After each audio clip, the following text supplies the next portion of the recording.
Otro dato, amigos, les comentamos que ya están sonando, amigos, los mensajes sobre el final del periodo de Diana Salazar en la fiscalía. Así es, ya están diciendo hasta las fechas, donde están poniendo las fechas ya. Ponen fecha, amigos. Vamos a anotar esto para nuestro título. Ponen fecha salida de Salazar. Ok, están poniendo las fechas, amigos, de la salida de Diana Salazar. Lo que aspiramos, amigos, es de que pongan a alguien que realmente quiera trabajar por la justicia de este país. Porque hasta ahora mismo ustedes pueden ver, amigos, que continúen con la misma línea. Se podría decir con la misma línea, se puede decir en la misma situación como pasó este fin de semana con Guillermo Lasso. Como ustedes vieron, con Guillermo Lasso, como lo dejaron en la impunidad desde la fiscalía mismo, ¿no? Y así un montón de corruptos que no vamos a hablar de Moreno y bueno, y aparte la persecución que ha sido clarísima, amigos. Pues yo creo que esa cosa debería cambiar. De lo contrario, vamos a seguir en una debacle con la justicia en nuestro país. Este dato, Andrés Fontenay, presidente del Consejo de Participación Ciudadana, explicó que máximo en febrero del 2026 tendríamos ya un nuevo fiscal, con un reglamento que exige a los comisionados cumplir con los tiempos y serán cesados. Los titulares no cumplen el proceso en 4 meses, dijo así. Escuchemos sus declaraciones también. Es decir, Magíster, más o menos finales de septiembre, principios de octubre, ya el país tendría nuevo o nueva fiscal. Sí, estoy seguro, y mire que esto está grabado, estoy seguro que aquí a diciembre, sin ningún empacho o ninguna duda, tendríamos un fiscal máximo diciembre o febrero del 2026 como fecha máximo que nos estamos poniendo como Consejo de Participación Ciudadana. Con esto sí, no solo de boca, sino también de un reglamento que exige a los comisionados que primero que se conecten, segundo que no se salgan, segundo que despachen desde la ciudad matriz, donde se lleva el concurso, no como antes que lo hacían desde cualquier lugar del Ecuador y no aparecían cuando era necesario que voten, con reglas claras, coercitivas y con medidas de tiempo limitado, donde la ciudadanía sabrá que si inicia un concurso tal día, tiene 4 meses para terminar y 2 meses de prórroga con nuevos comisionados. Serán cesados los titulares que no culminen en 4 meses, tienen los suplentes 2 meses para finalizar. Listo, entonces, amigos, no va a haber excusas, según como vemos aquí, no va a haber excusas para que de pronto se prorroguen, que no, que dejémosle para después, que no, o sea, no es que de pronto aquí no me gusta este personaje para fiscal, que es correísta, que no es correísta, o lo que ya sabemos, amigos, de que aquí al menos en el poder van a estar muy atentos de quién ponen en la fiscalía, porque si resulta que ponen a alguien que sí quiere investigar los casos de corrupción, no, nomás el de Petro no va, nomás que quieren investigar, se les viera todita la tortilla, amigos, de la impunidad que quieran. Imagínense que quieran reabrir el caso de Flopec, lo dejan al banquero frío, quieran traerlo a Luque, o sea, que muevan realmente la realidad de la justicia en nuestro país que está viviendo, que es ahora mismo totalmente corrupto. O sea, se les puede virar la tortilla. Entonces, pero, aquí les dice, no vamos a permitir que se hagan los locos, que quieran darle largas. Simplemente cuando toque ya poner al fiscal y que nos den los resultados, así será.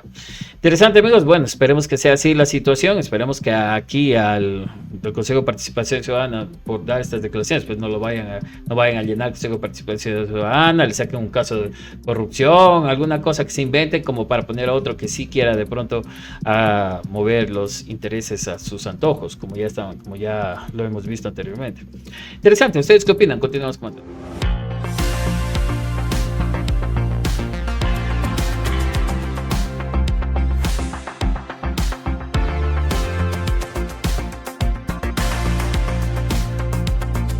Continuamos con más datos, amigos, aquí en Región Network News. Traemos datos interesantes para ustedes. Bueno, antes de que nos olvidemos, amigos, porque no me están recordando, dice no te olvides, por favor, de invitarles a que se suscriban, amigos, dejen su like y su comentario. Así es. Bueno, les comentamos, amigos, que en las últimas declaraciones que diera el día de hoy, ya algunos asambleístas, especialmente de la Revolución Ciudadana, en este caso Franklin Sarmiento, asegura que el tratamiento de proyecto de ley para atacar la economía criminal será la primera prueba de fuego para ver qué tan consolidada está esa mayoría oficialista. Porque ya han salido, amigos, algunas declaraciones y algunos análisis sobre el último... ese último proyecto que envió el gobierno de Noboa diciendo lo que es de carácter urgente económico, pero que muestra claramente otra vez los intereses de Daniel Noboa para dejar en impunidad a muchas situaciones irregulares que puedan ocurrir y también nuevamente para beneficiar a lo que es los grupos económicos y así también dándole más impuestos al país. No te lo quieren decir, pero por ahí va. Ya, incluso, bueno, aquí en esta nota vamos a ver también un análisis que hizo también la plataforma Ecuador en Llamas sobre esta situación. Pero sí, en realidad, o sea, sí, ahora con esta situación vamos a ver realmente qué tan fuerte, o sea, qué tan amiguis están, especialmente Pachacuti y el Partido Social Cristiano sobre esta situación, porque Noboa continúa y vuelve a enviar las mismas leyes que le negaron anteriormente, sino que ahora solamente le hace un cambiecito de nombre por ahí, dando a entender de que la cosa es ahora diferente. Pero bueno, escuchemos al asambleísta. Ya le estoy dando varios. Primero, tiene que más todavía el endeble sistema judicial que tiene el Ecuador, poner en una situación compleja. Recuerden ustedes los jueces anticorrupción que ahora están siendo procesados. Entonces yo lo que les digo es, yo creo que el gobierno tiene que tener primero serenidad. En segundo lugar, quitarse de la mente el tema del odio. No funciona así las cosas y el pueblo ecuatoriano necesita respuestas. Ya le estoy dando varios. Primero, tiene que la institucionalidad fortalecerse, que se elijan los jueces que tienen que elegirse, que se evacúen los procesos respectivos de investigación, inclusive internas. Lo segundo, el tema del lavado de activos, que es brutal. En el Ecuador, yo creo que de la información que tenemos, no tiene parangón cómo se vienen manejando los temas y los grupos de delincuencia organizada, desde afuera hacia adentro, inclusive cobrando vidas de militares ecuatorianos. Pero ahora, como está constituida la Asamblea, es muy difícil. Ustedes podrán hacer sus reparos, sus observaciones a este proyecto de ley. ¿Cree usted que va a pasar como está? Bueno, ya voy a ver cómo fue, esta va a ser la primera prueba de cómo fue el acuerdo entre el gobierno y Pachacuti y algunos grupos o asambleístas individuales progresistas, ¿no? Ya voy a ver Pachacuti si va a votar a favor de estos temas de los cuales ellos siempre han estado en contra. Gracias. Pachacuti, clarito les dice, se viene una prueba de fuego para Noboa y Pachacuti, amigos. ¿Será entonces? ¿Será, amigos, entonces que lo siguen apoyando? Porque como dice aquí claramente, o sea, lo único que quiere beneficiar no es directamente a la sociedad, sino al Estado, ¿no? Lavando impuestos escondiditos. Se lo pone como que no es una situación para detener, dice aquí, los financiamientos criminales, para atacar las economías criminales, pero no es así. Siempre, esto es lo turro de todos estos gobiernos, amigos. Le disfrazan, les ponen nombres así como que el proyecto para sacar de la pobreza por fin y hacer a todo el mundo millonario en el Ecuador, te le pueden poner el título. Y cuando vas a ver ahí en lo que dice en los artículos, lo que dice el proyecto, de pronto te dice ahí para subir al 100% los impuestos, o sea, te le ponen siempre una portadita increíble, pero termina siempre afectando a la ciudadanía. Bueno, continuamos con más.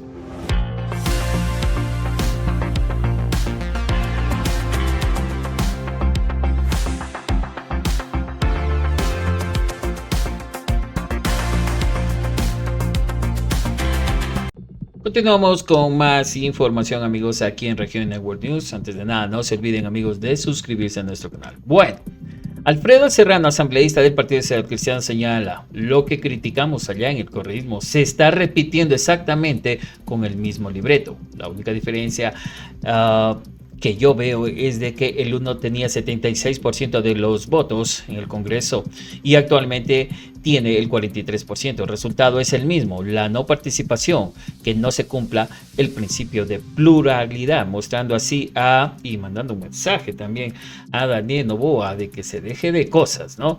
Que no puede estar con ese autoritarismo, porque si sigue con la misma línea o si de pronto quiere aplicar el mismo, se puede decir así, el mismo bloqueo, la misma censura que le quiere hacer a la Revolución Ciudadana, pueden estar diciendo chao al apoyo. Entonces es como que le dice, bueno, no repita lo que hacía que ellos dicen así, lo que hacía Correa con nosotros, porque va a perder el apoyo. Recordemos que el apoyo que necesita Daniel Noboa es súper frágil. O sea, si se le va a Pachacuti, Partido Social Cristiano o Pachacuti, por lo menos, le caen todas las leyes que Daniel Noboa está tratando de promover, especialmente ahora la ley de esa ley económica urgente que envió. Pero bueno, lo deja frío realmente al pautero. Fue igual al pautero lo que criticamos en estas dos últimas sesiones del Congreso, que hemos retrocedido en el tiempo a lo que abusivamente hizo el correísmo cuando tenía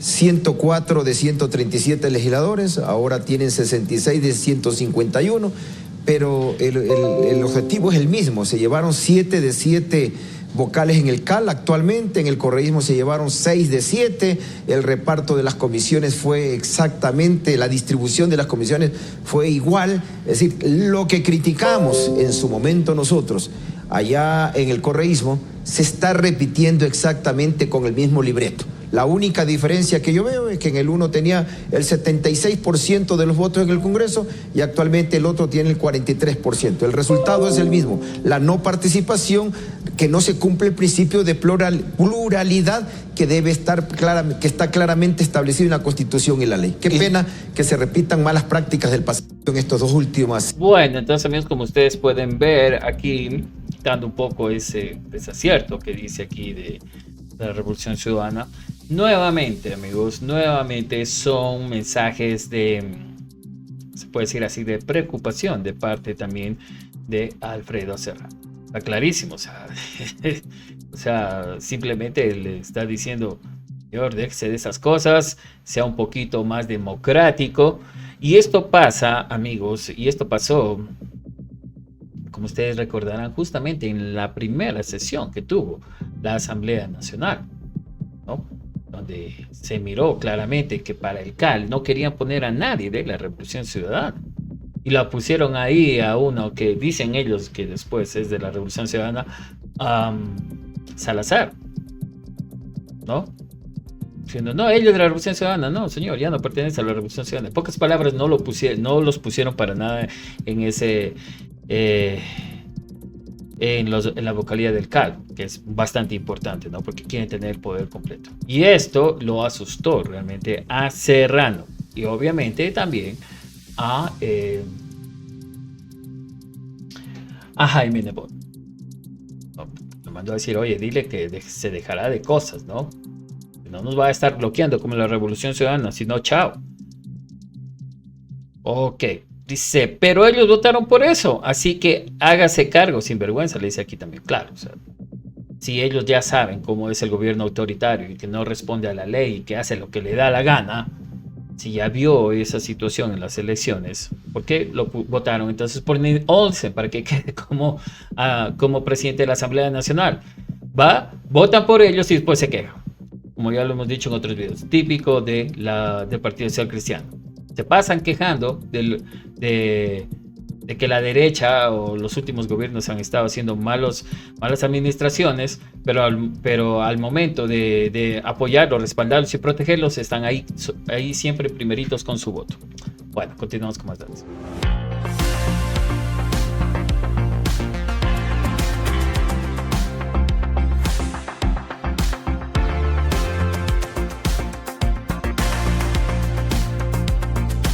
Otro dato, amigos, les comentamos que la asambleísta Viviana Veloz responde a las declaraciones del expresidente Guillermo Lasso tras el archivo del caso Flopec. Ustedes saben, amigos, ya nos lo imaginamos que esto podría haber pasado, amigos, con estos gobiernos neoliberales que ellos hablan siempre de que los corruptos, de que nadie se va a quedar, pero es una mentira total, tan solamente para ellos también quedarse en la corrupción. ¿Qué pasó también en el gobierno de Lasso? No se olviden. ¿A quién dejó él libre y a quién dejó en la impunidad? A los hermanos Isaías, ¿se recuerda? ¿No? Incluso permitió que les devolvieran muchos de los bienes. Bueno, parece que ahora ya los están bloqueando un poco de nuevo, pero permitió que les devuelvan los bienes a esta gente que prácticamente robó frontalmente al país. Y ahora acá, en el gobierno de Noboa, pues resulta que le quitan el caso Flopec, que no ha pasado nada, que todo ese peculado, toda esa corrupción, todos esos alineamientos y esas denuncias que ven incluso con grupos delincuenciales, pues no ha pasado nada. Manos de quién está toda esta situación, amigos, de quién, pues ya saben, amigos de la Fiscalía General del Estado. Ok, pero en el pronunciamiento que hizo Viviana Veloz manifiesta, la verdad no se amedrenta, señor Lazo. Sus palabras no logran ocultar la realidad de una justicia cooptada y una corrupción que permea los más altos niveles del poder. Como legisladora no me intimidan sus amenazas ni sus intentos de desviar la atención. La historia y el pueblo ecuatoriano sabrán discernir entre la verdad y la manipulación. Actuar con dignidad ante el pueblo ecuatoriano ha hecho que sea víctima de violencia política, persecución y amenazas de muerte. Así que sus estribillos son simples alaridos desesperados de quien salió expulsado por el patio trasero de Carondelet. Hoy lo que usted hace no es una defensa, es una confesión. No niega la corrupción en Flopec, solo se escuda en un archivo espurio gracias a que la justicia en nuestro país está cooptada por poderes políticos y económicos como el suyo. Nadie puede colgarse una medalla de inocencia con una justicia polarizada y secuestrada, dice aquí. Señor Lazo, no confunda archivo con inocencia. Le recuerdo que el peculado no prescribe y puede volver a investigarse. Probablemente esto suceda cuando tengamos una justicia imparcial que logre la extradición desde Argentina a uno de sus socios y pupilos, Hernán Luque Lecaro. Ahí sabremos toda la verdad de este entramado con el testimonio de uno de sus más abyectos compañeros de banca y palacio. Caso contrario, ¿por qué usted protegería a Luque Lecaro y su cuñado Danilo Carrera? ¿Por qué Luque Lecaro es un prófugo de la justicia? ¿Qué esconde Luque Lecaro? ¿Por qué no da la cara al país? ¿Qué relación tenía su cuñado Danilo Carrera con el narcotraficante asesinado Rubén Cherres? Dice aquí. El artículo 131 de la Constitución del Ecuador faculta a la Asamblea Nacional a fiscalizar al presidente, y eso hicimos con evidencias, documentos, informes oficiales y testimonios. Lo que usted llama espectáculo fue una exigencia del pueblo ecuatoriano para que se rindan cuentas. Máximo organismo de administración de justicia constitucional emitió un dictamen favorable. Recuerde que 3 de los 9 jueces de su ministra de gobierno, Alexandra Vela, pero fue tan arrollador el sustento jurídico que nuestro juicio político, incluso 3 magistrados, Ortiz, Escudero y Cárdenas, se vieron comprometidos a actuar en derecho. Nosotros como legisladores cumplimos con nuestra obligación con el país, enjuiciarlo políticamente. Si no fue censurado, ¿por qué utilizó la muerte cruzada para eludir el proceso de fiscalización? Su bancada, su responsabilidad y posible destitución de su cargo, pero todas las bancadas de la legislatura le responsabilidades políticamente por la infracción de peculado prevista en el numeral 2 del artículo 129 de la Constitución, admitida, de acuerdo con el dictamen, un número de Corte Constitucional por organizar y conocer la distracción de fondos públicos y el consecuencia del contrato de Amazonas Tanker Pool, por lo que generó un perjuicio para el Estado. Sobre el proceso penal, la historia sabrá juzgar a aquellos que permitieron su impunidad. Algo es evidente, usted dejó el poder por su omisión y opacidad en el ejercicio del cargo. Fue su cuñado Danilo Carrero y pupilo Hernán Luque los que lo condenaron al abismo. Finalmente, si hablamos de historia, el pueblo sabrá discernir entre quién obró con dignidad y valentía y quién salió huyendo de Carondelet.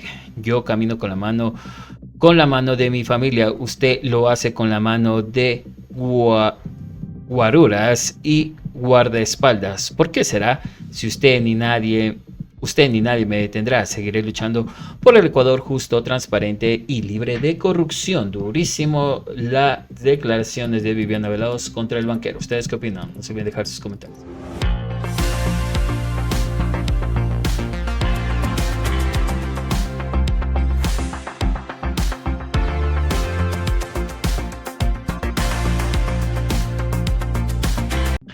Continuamos, amigos, con más datos. En esta oportunidad, amigos, como ustedes pueden ver en imágenes, Medio de Comunicación Ecuador en Llamas hace una situación y una alerta sobre el último proyecto que envió el gobierno de Daniel Noboa sobre el proyecto de ley sobre la economía criminal. ¿Okay? Respecto al proyecto de ley sobre la economía criminal. ¿Qué dice aquí, amigos, este medio de comunicación? Es bastante interesante y por eso hemos querido también traerlo para ustedes, este análisis que manifiesta. Ecuador en llamas. Noboa vislumbra un escenario de guerra que multiplicará los abusos y las economías criminales. Se hará todo lo contrario de lo que quiere ser Noboa. ¿Qué es lo nuevo? Luego de conseguir el control total de la Asamblea Nacional, el presidente Daniel Noboa envió el proyecto de ley orgánica para desarticular la economía criminal vinculada al conflicto armado interno, calificándolo como económico urgente para acelerar su aprobación. El título del proyecto es inconsistente con el contenido, una vez de apuntar con la seriedad a las economías criminales.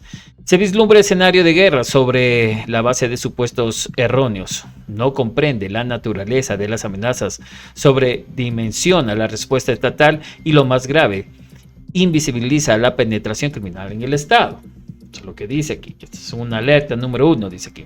¿Por qué es importante? Las instituciones de seguridad del Estado, Policía Nacional, Fuerzas Armadas, Sistema de Inteligencia, Función Judicial, están permeadas profundamente por el crimen organizado. El problema no son los actores que se corrompen y delinquen, sino un diseño institucional colapsado y la falta de voluntad política para reformarlo. En esas condiciones, permitirle al poder militar y policial actuar discrecionalmente para combatir a los supuestos grupos armados organizados, como propone el gobierno de ley, es contraproducente, solo multiplicaría los abusos y las economías criminales, dice aquí. ¿Qué debe hacerse? La Asamblea Nacional debería negar este proyecto de ley en que el sector de la seguridad del gobierno nacional deben actuar urgentemente en 3 sentidos. Primero, diseñando una política criminal que apunte el control de las armas y la desarticulación de las redes del crimen organizado transnacional, que son las que mueven los grandes capitales ilícitos. Capitales ilícitos. Está hablando de la banca, ¿no? Del lavado de activos. Segundo, activando la primera fase de reforma militar y policía que permita una depuración sistemática en sus filas y una modernización de procedimientos de supervisión y control externo. Tercero, repensando la política de defensa nacional para recuperar la brújula profesional de las Fuerzas Armadas y evitar su atrofiamiento organizacional. ¿Okay? Sí, debe haber una depuración en las filas. De eso no ha hablado realmente el gobierno de Daniel Noboa en ningún momento. En ningún momento ha dicho vamos a depurar el ejército, depurar generales, comandantes, nada. Solo es toma plata, cuando como que siente amenazado que lo quieren traicionar, ¿no?